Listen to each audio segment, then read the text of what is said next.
Madam Speaker, on August 4th, a mass murderer opened fire on innocent civilians in Dayton, Ohio, in our historic Oregon district.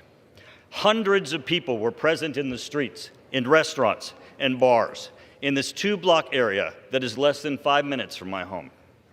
The killer wore body armor, a mask, and carried over 200 bullets. Armed with a reconfigured weapon, he fired almost 50 bullets in 32 seconds. In that time, he killed 9 people and wounded 27. Later, we heard a familiar story. People who knew him had feared that this man was a danger. He had told people that he wanted to be a mass shooter.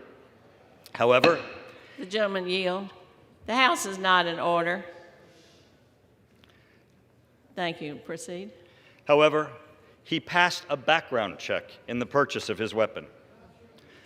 My daughter told me of the courage of the police officers at the scene. She heard the first shots, turned and looked and watched the officers, unflinching, run immediately toward the gunshots. Within 32 seconds of the shooter opening fire, Dayton police took down the shooter. Let me be clear. The officers didn't receive the call in 32 seconds. The officers didn't show up in 32 seconds. They killed him in 32 seconds. But even with the Dayton police officers' incredible heroism, 9 innocent civilians were killed and 27 were wounded by the shooter's gunfire. He was armed with a magazine of 100 bullets and had another magazine with him. If he had not been stopped, the death toll could have been unimaginable. When the president came to Dayton, he congratulated the police officers on their training. Sergeant Knight responded,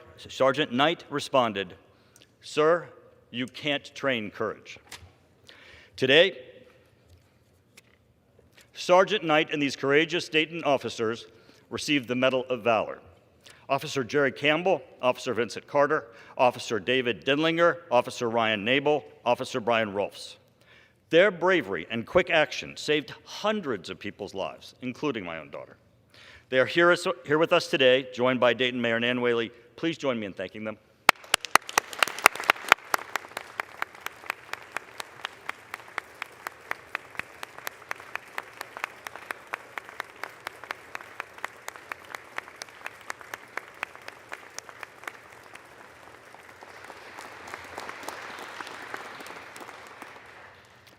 And now, my fellow colleagues, we need to show the courage of these police officers.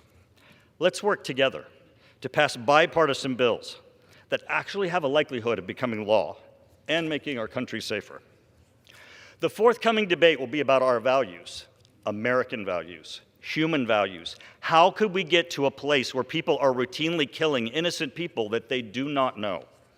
The debate must also be about mental health, how to identify those that are a threat, remove their ability to do harm, and get help for those who need it.